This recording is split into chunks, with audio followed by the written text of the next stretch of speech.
Ray woke up on Monday morning feeling pretty good. He was on a roll. He had walked and done some weightlifting almost every day for a week. At this point, it's important to mention that this had all been done indoors.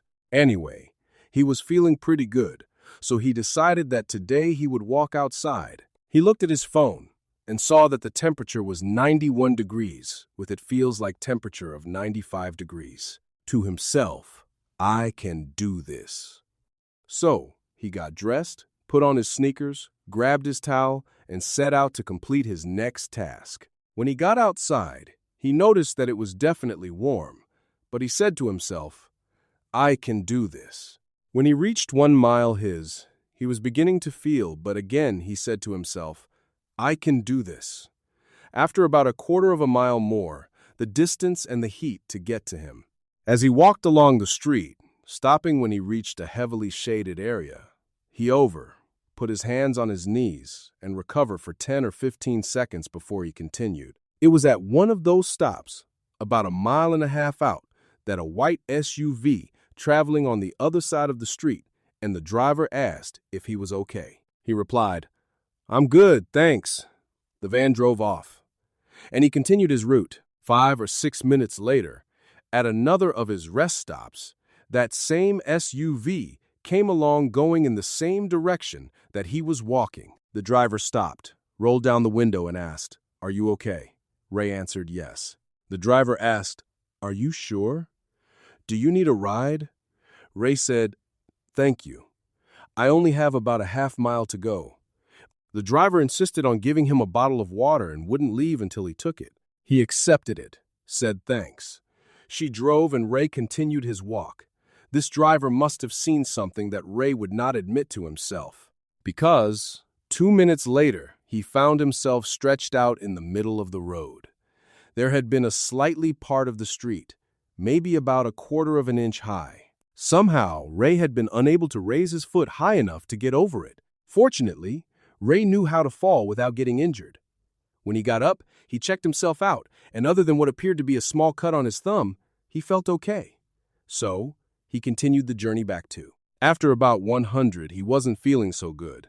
He stopped in another shaded area, rest for a while before he continued. After about a minute, he started to walk again, only making it steps. At that point, he knew that he couldn't go another half mile, then began trying to wave down vehicles.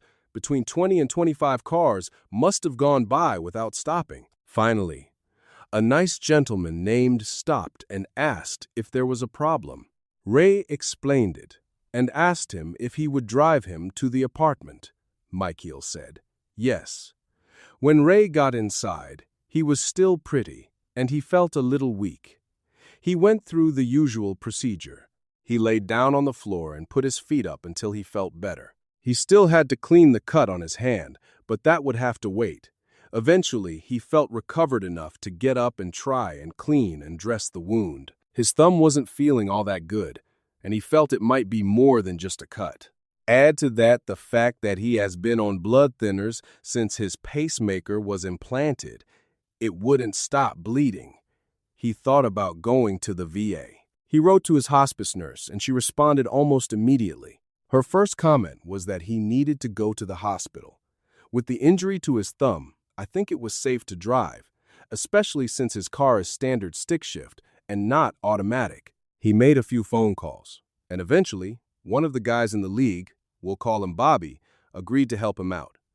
This is the most ironic part of the whole story. Bobby rolled up to the apartment in a more than appropriately labeled vehicle. The rest of the story is normal. We drove to the VA. I went to the emergency room. And as always, I was well cared for. No major damage except maybe to my ego. Almost every time I go to the hospital, the first question that I am asked is, have you had any falls recently?